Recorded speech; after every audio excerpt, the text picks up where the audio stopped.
Good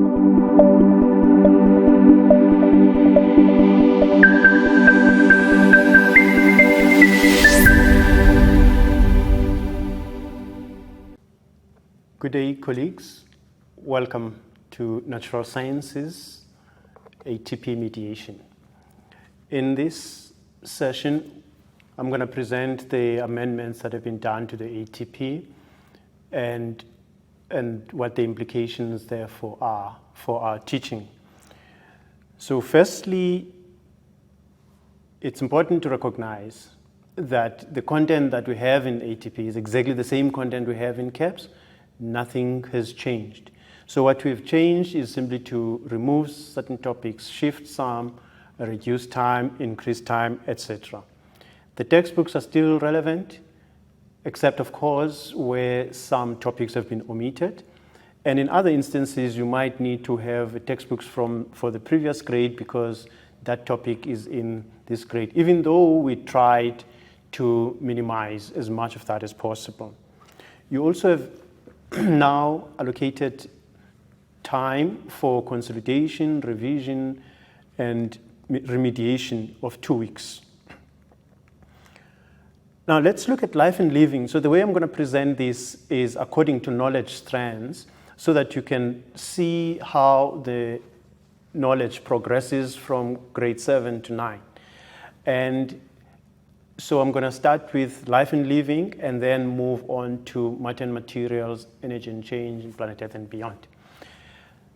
So what we have here, these are the topics you have in your ATP as you have it now.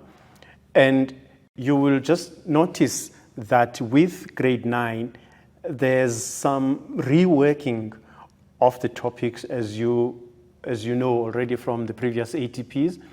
But this is different from the original CAPS because it was trying to make sense of how to organize the systems, the body systems.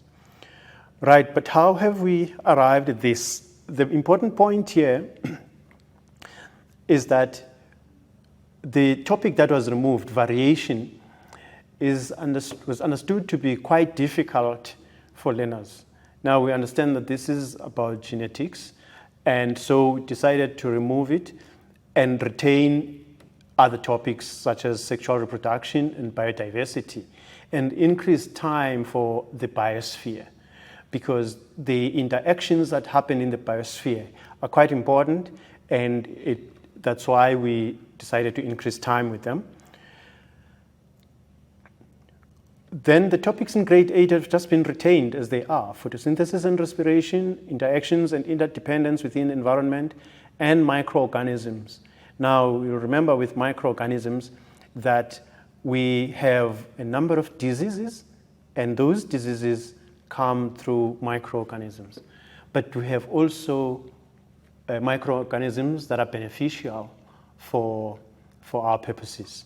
So it's important, all of those topics are important, and so they were all just retained as they are. In grade 9, we deal with the cell, cell as a basic unit of life.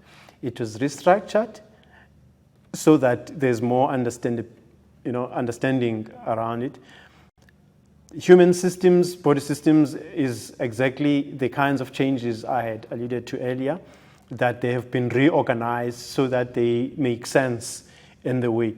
So what this requires is that you sit down and plan, because the textbooks have not written these topics in this kind of way. So it requires that you do the necessary rearrangement with the textbook sections that you have so that you can achieve this required kind of sequencing and arrangement. So it's only just that, rearranging what is already there. Nothing else changes conceptually, right? And so the life and living, as we know, has a number of terms that children need to understand. And that's what makes it a little bit difficult, because these terms are foreign. They are even foreign to English language as well. So it's important to get these terms. In some instances, though, I must say, the African languages have terms that children are already familiar with, but in their own languages.